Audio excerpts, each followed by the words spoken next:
नमस्कार दोस्तों, मैं अभिनव अग्रवाल स्वागत करता हूं आपका अपने इस क्वांटम मैकेनिक्स के कोर्स में। तो जैसे आपको पता है कि इस क्वांटम मैकेनिक्स के कोर्स में हम लोग डिफरेंट एमएससी एंट्रेंस एग्ज़ाम्स जैसे आईआईटी जैम हो गया, जेस्ट हो गया, या हमारे अदर सेंट्रल यूनिवर्सिटीज़ के जो एग्ज़ाम होते हैं just like DU, BHU, JNU, ठीक है, और डिफरेंट सीयू सेट वगैरह एग्ज़ाम्स के लिए क्वांटम मैकेनिक्स को कवर करेंगे। अब ना केवल हम इस कोर्स में केवल कंपटीशन के लिए क्वांटम मैकेनिक्स को पढ़ेंगे, बल्कि क्वांटम मैकेनिक्स के अपने बेसिक्स को भी स्ट्रॉन्ग करेंगे। ठीक है, क्वांटम मैकेनिक्स की थ्योरेटिकल नॉलेज भी लेंगे, इसके साथ डिफरेंट क्वेश्चंस के थ्रू भी क्वांटम मैकेनिक्स को समझेंगे। तो 2 मिनट में मैं अपने आप को इंट्रोड्यूस कर दूं आपके लिए। मेरा नाम अभिनव अग्रवाल है। मैंने आईआईटी जैम में AIR 202 के साथ आईआईटी जैम को क्रैक करा। इसके अलावा NGPE में मैं स्टेट टॉपर रहा हूँ।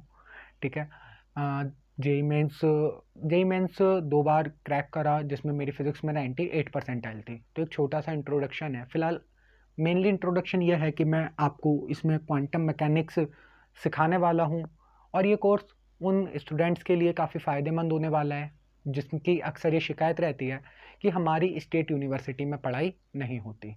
हमें क्वांटम मैकेनिक्स पढ़नी है, क्वांटम मैकेनिक्स का नाम अच्छा लगता है, पर एक अच्छी गाइडेंस ना मिलने की वजह से कहीं ना कहीं हम उस सब्जेक्ट में मिस हो जाते हैं, और एंट्रेंस एग्ज़ाम में जाके हमारे नंबर कम हो जाते हैं, या हमें क्वांटम मैकेनिक्स के नाम से कहीं डर लगता है। तो अब ज़्यादा वक्त ख़राब ना करते हुए क्वांटम मैकेनिक्स की तरफ चलते हैं। इंट्रोडक्शन है इस कोर्स में। इस वीडियो में आपको क्वांटम मैकेनिक्स का सिर्फ इंट्रोडक्शन मिलेगा। क्वांटम मैकेनिक्स की हिस्ट्री जानने को मिलेगी कि क्वांटम मैकेनिक्स का जो हमारा कहें कि क्वांटम मैकेनिक्स कैसे धीरे धीरे बड़ी हुई, साइंटिस्टों ने कैसे क्वांटम मैकेनिक्स के बारे में सोचा, फिजिक्स की कैसे एक नई ब्रांच क्वांटम मैकेनिक्स के रूप में हमारे सामने आई। तो इस कोर्स में आपको 30 डिफरेंट मॉड्यूल्स मिलेंगे, या कहें 30 लेक्चर्स मिलेंगे। कुछ लेक्चर्स मतलब मिनिमम 30 to 40 मिनट होंगे, और मैक्सिमम जो ये जाएंगे ये 70 to 80 मिनट्स तक हर एक लेक्चर जा सकता है। लेक्चर के बाद आपको इस लेक्चर की PDF यानी कि हैंड रिटन नोट्स मेरे जो होंगे वो मिलेंगे, और लेक्चर से रिलेटेड डिफरेंट जो क्वेश्चंस होंगे, प्रैक्टिस सेट होगा, वो भी आपको इस वीडियो के बाद इस कोर्स में प्रोवाइड कराया जाएगा। तो मैं आशा करता हूँ कि आपके लिए ये कोर्स काफ़ी मदद करेगा आपको क्वांटम मैकेनिक्स को सीखने के बारे में। और एक रिक्वेस्ट भी आपसे करता हूँ, अगर आपकी ये कोर्स हेल्प करता है तो आप इसे अपने डिफरेंट फ्रेंड्स के साथ, अपने डिफरेंट ग्रुप्स में, स्टडी ग्रुप्स में शेयर करें, ताकि इस देश की थोड़ी मदद हो सके। जो स्टूडेंट्स पढ़ना चाहते हैं पर उन्हें कोई अच्छा जरिया नहीं मिल पा रहा, उन्हें जरिया मिल सके। तो अब बातें ख़त्म हो गई, अब अपने काम पर आते हैं और क्वांटम मैकेनिक्स की शुरुआत करते हैं। तो at the end of 19th century तक हमें ये लगता था कि क्लासिकल मैकेनिक्स जो है, ध्यान से समझना, क्लासिकल मैकेनिक्स की हेल्प से हम लगभग सब चीज़ों को एक्सप्लेन कर सकते हैं। 19th सेंचुरी के लास्ट तक हम लोगों को ये फील होता था कि क्लासिकल मैकेनिक्स की हेल्प से हम सब चीज़ों को एक्सप्लेन कर सकते हैं। क्लासिकल मैकेनिक्स में हम लोगों के पास न्यूटन्स लॉ ऑफ मोशन था, ठीक है, जिसमें हम लोग रिजिड बॉडी डायनामिक्स को पढ़ते थे। रिजिड बॉडी डायनामिक्स, और हमारे पास मैक्सवेल की इलेक्ट्रोमैग्नेटिक थ्योरी थी। ठीक है, EMT मतलब इलेक्ट्रोमैग्नेटिक थ्योरी थी। मैक्सवेल का हमारा फिनोमिना था, मैक्सवेल का इलेक्ट्रोमैग्नेटिज्म था, और न्यूटन्स के हमारे पास न्यूटन्स लॉ ऑफ मोशन था, जिसमें हम रिजिड बॉडी डायनामिक्स जिससे हम रिजिड बॉडी डायनामिक्स को डिस्कस करते। तो 19th सेंचुरी तक हमें लगता था कि हमारे फिजिक्स के जितने लॉस हैं उन्हें हम क्लासिकल मैकेनिक्स से सॉल्व कर सकते हैं, यानी कि क्लासिकल मैकेनिक्स उन सारी प्रॉब्लम्स को एक्सप्लेन करने के लिए सक्षम है। क्लासिकल मैकेनिक्स उन्हें अच्छे से एक्सप्लेन कर सकती है।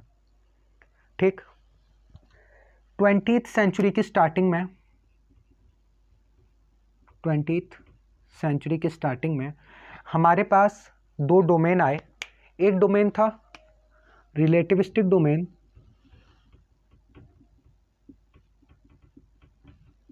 और एक हमारे पास डोमेन था माइक्रोस्कोपिक डोमेन।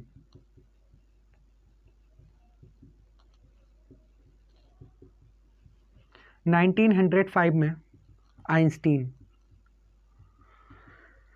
रिलेटिविस्टिक डोमेन को लेकर आए जहाँ हम लोग पढ़ते हैं स्पेशल थ्योरी ऑफ रिलेटिविटी के बारे में, वो ही है रिलेटिविस्टिक डोमेन। तो हमने देखा एट वेरी हाई स्पीड,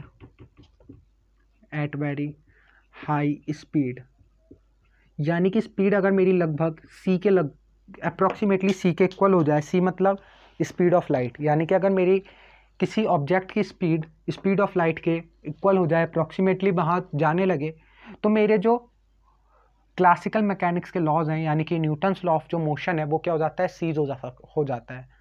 ठीक है, at very high speed the laws of motion ceases. ठीक, यानी कि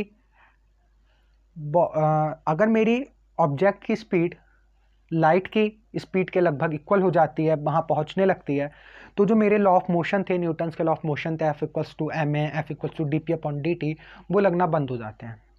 ठीक, इसके बाद माइक्रोस्कोपिक डोमेन में अगर हम चलें और हम माइक्रोस्कोपिक डोमेन में पढ़ते हैं एटॉमिक एंड मॉलिक्यूलर स्ट्रक्चर के बारे में, तो वहाँ पे भी हम देखते हैं कि एटॉमिक एंड मॉलिक्यूलर स्ट्रक्चर को अगर हमें जब कम्प्लीटली डिफाइन करना हो, एटॉमिक एंड मॉलिक्यूलर स्ट्रक्चर को कम्प्लीटली डिफाइन करने के लिए भी हमारे पास क्लासिकल मैकेनिक्स के जो लॉ हैं वो कम्प्लीटली फुलफिल नहीं हो पाते हैं, उन्हें कम्प्लीटली फुल नहीं करते हैं। तो इस लाइन को मैं यहाँ लिखता हूँ कि मैं यहाँ कुछ लाइनें लिखता हूँ, उसके बाद आपको बताता हूँ कि वो लाइनें क्या लिख कर रही हैं। तो हमने देखा कि 19th सेंचुरी तक हमारी क्लासिकल मैकेनिक्स के रूल फॉलो हो रहे थे। 20th सेंचुरी में आके दो डोमेन आए हमारे सामने, एक रिलेटिविस्टिक डोमेन था और एक माइक्रोस्कोपिक डोमेन था। तो आपके सामने लिखा है, ठीक है, for proving atomic and subatomic structure it turned out that classical physics fails miserably in proving the proper explanation for several new discovered phenomena. Different phenomenas हमने देखे, ठीक है, उन्हें उन फिनोमिनाज को भी देखेंगे कि कौन कौन सी डिस्कवरीज हुई थी जिन्हें क्लासिकल मैकेनिक्स फेल हो गई उन डिस्कवरीज को एक्सप्लेन करने में। सबसे बेसिक सी जो चीज़ है वो है हमारी, सबसे स्टार्टिंग पॉइंट जो है वो है हमारा black body radiation. Black body radiation को हमारी जो क्लासिकल फिजिक्स थी वो पूरी तरह फेल हो गई। बहुत सारे साइंटिस्टों ने ट्राई करा कि क्लासिकल फिजिक्स के बेसिस पर हम लोग ब्लैक बॉडी रेडिएशन को एक्सप्लेन कर दें, पर black body radiation classical physics के बेसिस पर एक्सप्लेन नहीं हो पाया for several new discovered phenomena. Now it does become a proof that classical physics cannot work at microscopic level.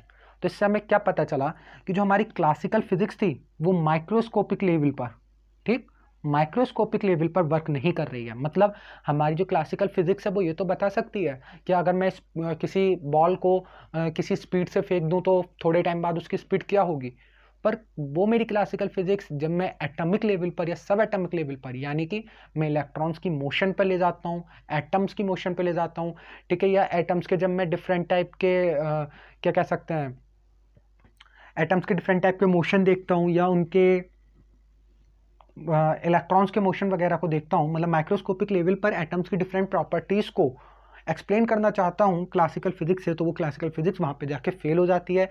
यानी कि क्लासिकल फिजिक्स के जो लॉज हैं वो वहाँ पे हमें करेक्ट रिजल्ट नहीं देते, मतलब हमारे एक्सपेरिमेंटल रिजल्ट्स और क्लासिकल फिजिक्स के रिजल्ट्स मैच नहीं करते। And here we need a new type of physics to describe the structure of atoms and molecules. तो एटम्स और मॉलिक्यूल्स के स्ट्रक्चर्स को डिफाइन करने के लिए हमें एक न्यू टाइप की फिजिक्स की ज़रूरत हुई। तो यही बेस है क्वांटम मैकेनिक्स का। क्वांटम मैकेनिक्स पढ़ने से पहले कुछ समय हमें इस बात पे ज़रूर देना चाहिए कि क्वांटम मैकेनिक्स की आखिर हमें ज़रूरत क्यों पड़ी, आखिर क्लासिकल फिजिक्स क्यों फेल हो गई, कैसे फेल हो गई, और कैसे एक नई फिजिक्स का जन्म हुआ जिसे हम लोग क्वांटम मैकेनिक्स या क्वांटम फिजिक्स कहते हैं।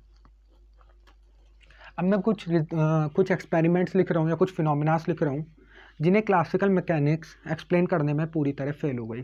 तो पहला फिनोमिना है हमारा फोटो इलेक्ट्रिक इफेक्ट, इसको पढ़ेंगे हम लोग। दूसरा फिनोमिना है हमारा कॉम्पटन इफेक्ट, फिर ब्लैक बॉडी रेडिएशन,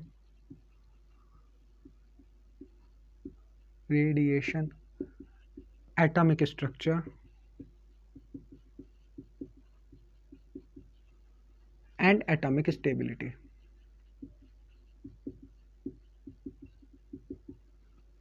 तो फोटो इलेक्ट्रिक इफेक्ट जब आया तो क्लासिकल फिजिक्स फेल हो गई थी।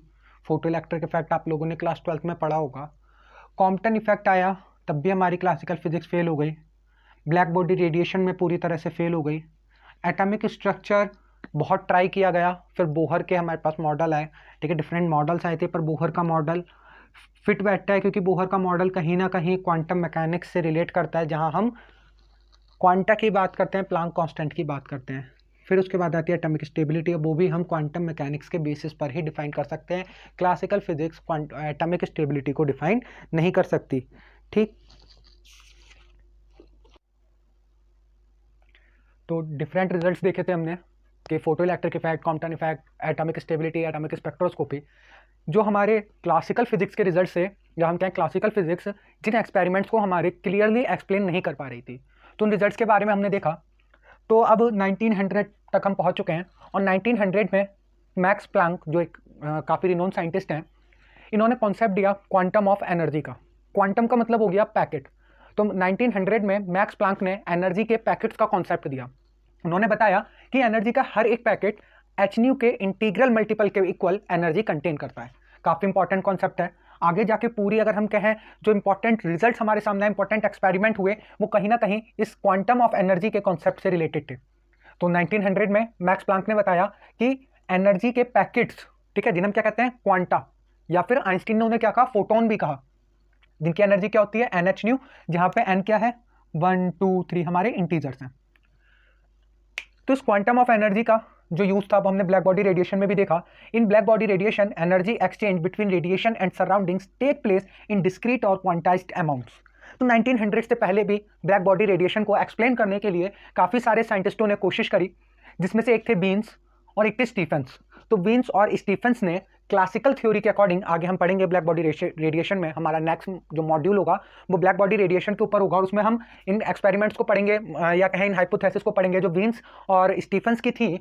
तो उन्होंने जो हाइपोथेसिस दी ब्लैक बॉडी रेडिएशन के लिए, जो एक्सप्लेनेशन दी, वो क्लासिकल थ्योरी के बेसिस पर दी थी, और हम देखते हैं वो जो हमारी एक्सप्लेनेशन थी वो फेल हो जाती है। जबकि मैक्स प्लैंक की जो एक्सप्लेनेशन है कि in black body radiation energy exchange between radiation and surroundings take place in discrete और क्वांटाइज्ड अमाउंट, यानी कि रेडिएशन और सराउंडिंग के बीच जो एनर्जी का एक्सचेंज होता है वो कैसा होता है, डिस्क्रीट होता है, या फिर क्वांटाइज्ड अमाउंट्स में होता है, यानी कि पैकेट्स की फॉर्म में होता है। यानी कि ये कुछ पैकेट्स सराउंडिंग को दे देगी। ब्लैक बॉडी से जो रेडिएशन निकल रहा है उसके अंदर कुछ सर्टेन अमाउंट ऑफ एनर्जी के पैकेट्स हैं। ऐसा नहीं कि उसमें सारी ही एनर्जी मिलने वाली है, आपको सारी एनर्जी नहीं मिलती, कुछ पर्टिकुलर एनर्जीज ही मिलती हैं, और इसी को हम लोग कहते हैं डिस्क्रीट एनर्जी या concept of quantum of energy. इसके बाद आगे चलते हैं। 1900 के बाद, मैक्स प्लैंक के बाद 1905 सर आइंस्टीन आए, जिन्होंने फोटो इलेक्ट्रिक इफेक्ट को एक्सप्लेन करा। ऐसा नहीं था कि फोटो इलेक्ट्रिक इफेक्ट आइंस्टीन ने ही करा हो, इससे पहले 1887 में सबसे पहले हर्ट्ज ने, और इसके बाद लेनर्ड और हर्ट्ज ने फोटो इलेक्ट्रिक इफेक्ट को करा। पर जब फोटो इलेक्ट्रिक इफेक्ट को करा गया हर्ट्ज और लेनर्ड के द्वारा, तो यहाँ पर वेव थ्योरी, अब फोटो इलेक्ट्रिक इफेक्ट हम लोग बहुत अच्छे से कवर करेंगे, ठीक है, अपने नेक्स्ट मॉड्यूल में, जिसमें हम black body radiation, photo electric effect, Compton effect को पढ़ेंगे। तो 1887 में हर्ट्ज और लेनर्ड ने फोटो इलेक्ट्रिक इफेक्ट को देखा, उसके डिफरेंट एक्सपेरिमेंटल ग्राफ खींचे, पर उन एक्सपेरिमेंटल ग्राफ्स को क्लासिकल थ्योरी के बेसिस पर एक्सप्लेन नहीं कर पा रहे थे। मतलब हमारी क्लासिकल थ्योरी और जो हमारी ग्राफ्स थे उनमें कहीं ना कहीं कॉन्ट्राडिक्शन आ रहा था। जैसे मैं बात करूं थ्रेशोल्ड फ्रीक्वेंसी, तो साइंटिस्टों ने देखा, इन लोगों ने देखा कि एक पर्टिकुलर फ्रीक्वेंसी से के बाद ही हमें हमारी जो फोटो इलेक्ट्रिक करंट है वो मिलती है, एक पर्टिकुलर फ्रीक्वेंसी के बाद ही मिलती है। पर अगर हम क्लासिकल थ्योरी में जाएं तो थ्रेशोल्ड फ्रीक्वेंसी जैसी कोई चीज़ नहीं होनी चाहिए। इलेक्ट्रॉन कब निकलता है भैया, इलेक्ट्रॉन कब निकलता है मेटल में से, जब वो एक certain amount of energy gain कर लेता है, जिसे हम वर्क फंक्शन कहते हैं, और फिर वो इलेक्ट्रॉन हमारा मेटल से बाहर आ जाता है। ठीक, तो वेव थ्योरी के अकॉर्डिंग हम माने तो इलेक्ट्रॉन तब तक नहीं निकलेगा जब तक कि वो certain amount of energy gain ना कर ले। तो एक पर्टिकुलर टाइम के बाद उसके पास एनर्जी आ जाएगी, क्योंकि इलेक्ट्रॉन है, एनर्जी इंसिडेंट हो रही है, तो एनर्जी अब्जॉर्ब करता रहेगा, और जैसे ही उसकी एनर्जी वर्क फंक्शन से ज़्यादा होगी वो मेटल से बाहर निकल आएगा। ठीक, पर हम देखते हैं कि ऐसा नहीं होता। अगर हमारी इंसिडेंट होने वाली लाइट एक पर्टिकुलर फ्रीक्वेंसी से कम है, एक थ्रेशोल्ड फ्रीक्वेंसी से कम है, तो हम कितनी भी इंटेंसिटी का रेडिएशन अपनी मेटल प्लेट पर डाल लें, इलेक्ट्रॉन कभी भी बाहर नहीं निकलता। ये वाली बात इन लोगों ने हर्ट्ज और लेनर्ड ने देखी है, एक्सपेरिमेंटल ग्राफ्स खींचे, उसमें देखा, ये वाली बात को एब्जॉर्ब करा, पर क्लासिकल थ्योरी से वो चीज़ें एक्सप्लेन नहीं हो पा रही थी, मैक्सवेल थ्योरी से वो चीज़ें एक्सप्लेन नहीं हो पा रही थी। तो आइंस्टीन ने प्लैंक्स के आइडिया को, मैंने लिखा है Planck's idea of photon of electromagnetic wave must be valid for light as well, यानी कि जो प्लैंक का आइडिया था रेडिएशन को लेके, इलेक्ट्रोमैग्नेटिक वेव्स को लेके, वो लाइट के लिए भी पक्का फॉलो होगा। ठीक, तो प्लैंक का आइडिया क्या था भाई प्लैंक आइडिया क्या था, क्वांटम ऑफ एनर्जी, एनर्जी के पैकेट्स को लेके था। उसी को आइंस्टीन ने कहा कि लाइट भी क्या है, बिट्स ऑफ एनर्जी। ये मैंने छोटे छोटे पैकेट्स बनाए, यानी इन पैकेट्स के अंदर क्या है, एनर्जी के पैकेट्स हैं। इसकी एनर्जी हो सकता है h न्यू हो, इसकी 2h न्यू हो, इसकी 3h न्यू हो, ठीक। तो लाइट क्या है, बिट्स ऑफ एनर्जी है। लाइट क्या है, बिट्स ऑफ एनर्जी है। इसी को आइंस्टीन ने लिया, प्लैंक्स आइडिया ऑफ फोटोन जो था, आइंस्टीन ने इसी आइडिया को लेकर फोटो इलेक्ट्रिक इफेक्ट को एक्सप्लेन करा। फोटो इलेक्ट्रिक इफेक्ट को हम लोग देखेंगे हमारे सिलेबस में भी, या क्वेश्चंस भी फोटो इलेक्ट्रिक इफेक्ट पर पूछे जाते हैं। इसके बाद बड़ी इंपॉर्टेंट डिस्कवरी हुई 1911 में, रदरफोर्ड ने न्यूक्लियस को डिस्कवर करा। और यही वो टाइम था जब हमारी क्वांटम मैकेनिक्स अब हमारे असली रूप में, अपने सच्चे फॉर्म में हमारे सामने आने वाली थी। क्योंकि रदरफोर्ड ने जब न्यूक्लियस की डिस्कवरी करी, अब हमारे पास एटम का स्ट्रक्चर आने वाला था। ये एटम का स्ट्रक्चर कैसे होता है, ठीक है, किस हिसाब से उसे डिफाइन करना है, एटम कैसे एग्जिस्ट कर सकता है, क्या उस पर क्लासिकल थ्योरीज हमारी फॉलो हो सकती हैं। तो 1911 में रदरफोर्ड ने न्यूक्लियस की डिस्कवरी कर ली। अब 1913 जब जैसे मैंने आपको बताया कि न्यूक्लियस की डिस्कवरी के बाद अब एटम के स्ट्रक्चर्स पे दोबारा बहस होने वाली थी, दोबारा एटॉमिक स्ट्रक्चर्स लिखे जा रहे थे। तो 1913 में नील्स बोहर ने बताया कि जो एटम है वो ऐसा नहीं कि एनर्जी के हर एक स्टेट में एटम आपको मिल जाएगा। मतलब हमने एटॉमिक स्पेक्ट्रास लिए, तो एटॉमिक स्पेक्ट्रास पता चले हमारे कंटिन्यूस नहीं आ रहे थे। क्लास 11th में आपने हाइड्रोजन स्पेक्ट्रम पढ़ा होगा, तो आपको पता चला होगा वो कंटिन्यूस स्पेक्ट्रम नहीं था, ठीक। तो नील बोहर ने कहा atoms can be exist only in discrete state of energy. ऐसा नहीं है कि एटम हर एक एनर्जी में एग्जिस्ट करेगा, एटम कुछ पर्टिकुलर एनर्जी में ही एग्जिस्ट करता है। डिस्क्रीट स्टेट ऑफ एनर्जी कुछ पर्टिकुलर एनर्जी में ही एग्जिस्ट करता है। The emission and absorption of radiation by atoms take place only in discrete amount of energy h new.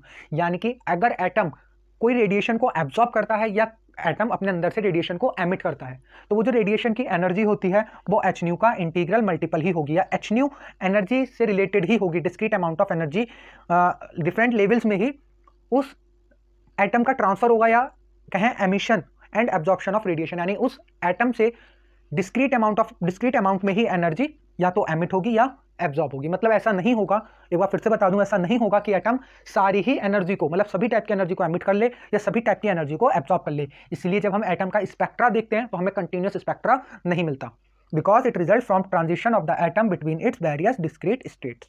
Discrete states में एटम्स का ट्रांसफर होता है, ठीक है। मतलब अगर मैं कहूँ एटम ऐसा नहीं कि हर एक स्टेट में मिलेगा, एटम आपको कुछ सर्टेन स्टेट में ही मिलेगा। तो 1930 तक की बात हो गई। उसके बाद 1923 में जैसे फोटो इलेक्ट्रिक इफेक्ट खोजा गया था, 1905 में बड़ा इंपॉर्टेंट इफेक्ट था, ऐसे 1923 में कॉम्पटन इफेक्ट एक बहुत अच्छा और एक मतलब कहें काफ़ी खूबसूरत इफेक्ट था, जिसमें एक्सरे की स्कैटरिंग कराई गई इलेक्ट्रॉन्स के साथ। पढ़ेंगे कॉम्पटन इफेक्ट, समझेंगे कि आखिर क्या हुआ था कॉम्पटन इफेक्ट में। एक्सरे की स्कैटरिंग कराई गई इलेक्ट्रॉन्स के साथ, और कॉम्पटन ने कहा कि जो हमारे एक्सरे के जो फोटोन्स हैं वो भी पार्टिकल्स की तरह बिहेव करते हैं। कहीं ना कहीं बातें चल रही हैं डबल नेचर ऑफ रेडिएशन की, यानी कि रेडिएशन के पास डबल नेचर है, वो वेव भी है और वो पार्टिकल भी है, पर कब वो वेव की तरह बिहेव करेगा, कब वो पार्टिकल की तरह बिहेव करेगा, ये डिपेंड करता है हमारे एक्सपेरिमेंट्स पर। तो 1923 में एक्सरेस, क्या कह रहे हैं इसे, रे यानी कि वेव, पर हमें पता चला कि एक्सरे के जो फोटोन्स हैं, यानी कि जो एनर्जी के पैकेट्स हैं, ठीक है, वो किसकी तरह बिहेव कर रहे हैं, पार्टिकल्स की तरह बिहेव कर रहे हैं, जिनका मोमेंटा होता है h न्यू बाय c, ठीक। इसके बाद 1923 में डी ब्रोगली साहब आए। तो डी ब्रोगली की डबल हाइपोथेसिस, मतलब क्या मैटर वेव्स, डी ब्रोगली का नाम सुनते हैं हमारे सामने मैटर वेव्स आता है, यानी कि डबल नेचर ऑफ मैटर, ठीक, मैटर पार्टिकल भी और मैटर वेव भी है।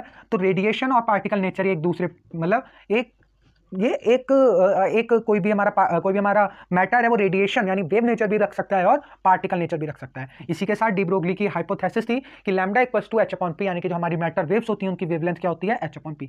कहीं ना कहीं ये h, ये जो h था प्लैंक कांस्टेंट, इसे हम कह सकते हैं एक जादुई नंबर है फिजिक्स के लिए, और इसने क्वांटम मैकेनिक्स की क्या है नींव कहाँ से रखी गई, इस प्लैंक नंबर से, h, ठीक, क्वांटम ऑफ एनर्जी।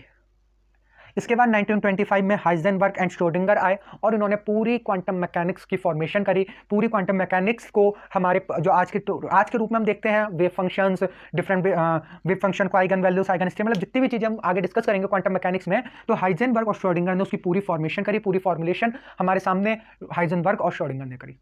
तो 1900 से लेकर 1925 तक का पीरियड था जब हमारे सामने डिफरेंट एक्सपेरिमेंट करे गए, और फिजिक्स एक्सपेरिमेंट से ही आती है। डिफरेंट एक्सपेरिमेंट करे गए, हमारे पास जो क्लासिकल थ्योरीज थी वो इन डिफरेंट एक्सपेरिमेंट्स को के जो रिजल्ट्स थे उन्हें एक्सप्लेन करने में सक्षम नहीं थी। तो फिर पता चला एक नई थ्योरी की जरूरत पड़ी, और वो नई थ्योरी, नई साइंस थी क्वांटम मैकेनिक्स। तो 1900 से लेकर 1925 तक का जो पीरियड है ये कहलाता है हमारा ओल्ड क्वांटम मैकेनिक्स। क्या कहलाता है, ओल्ड क्वांटम मैकेनिक्स। तो ये एक क्लास, ये क्लास इसे हम जीरो मॉड्यूल भी कह सकते हैं, इसे क्लास में काउंट नहीं करेंगे हम लोग, क्योंकि कहें कंपटीशन से ज़्यादा रिलेशन नहीं है और ये कोर्स कंपटीशन को लेकर है। तो कोई क्लास नहीं थी, जस्ट एक हिस्ट्री थी, ताकि आपको पता चले कि क्वांटम मैकेनिक्स की शुरुआत कैसे हुई, कैसे डिफरेंट एक्सपेरिमेंट्स कैसे डिफरेंट एक्सपेरिमेंट्स हमारे सामने आए, कैसे साइंटिस्टों ने दिमाग लगाया, कैसे डिफरेंट एक्सपेरिमेंट को हम क्लासिकल थ्योरी क्यों फेल हो जा रही थी उन एक्सपेरिमेंट्स को एक्सप्लेन करने में। तो आज की इस क्लास में हम लोगों ने क्या कहें ओल्ड क्वांटम मैकेनिक्स के या क्वांटम मैकेनिक्स की हिस्ट्री को पढ़ा। अब जो हमारा नेक्स्ट मॉड्यूल आएगा वो बिल्कुल सिलेबस के अकॉर्डिंग चलेगा, और नेक्स्ट मॉड्यूल में हम लोग ब्लैक बॉडी रेडिएशन को पढ़ेंगे और फोटो इलेक्ट्रिक इफेक्ट को पढ़ेंगे। ठीक, और मतलब हमारे पास 3 एक्सपेरिमेंट है, black body radiation, photo electric effect और कॉम्पटन इफेक्ट। तो नेक्स्ट क्लास में कोशिश करेंगे ब्लैक बॉडी रेडिएशन को समझने की, और अब क्लास में कुछ क्वेश्चन भी जो प्रीवियस सर के क्वेश्चन है, बुक के जो मेरी बुक फॉलो होने वाली है Jaitley and H C Verma sir की जो बुक है उसके जो इंपॉर्टेंट क्वेश्चन होंगे उन्हें भी क्लास में डिस्कस करेंगे। तो मैं आशा करता हूँ आपको इस क्लास में मजा आया होगा और आपको इस क्लास में कुछ ना कुछ सीखने को मिला होगा। तो आज की इस क्लास में इतना ही। मैं अभिनव अग्रवाल अब आपसे विदा लेता हूँ। धन्यवाद।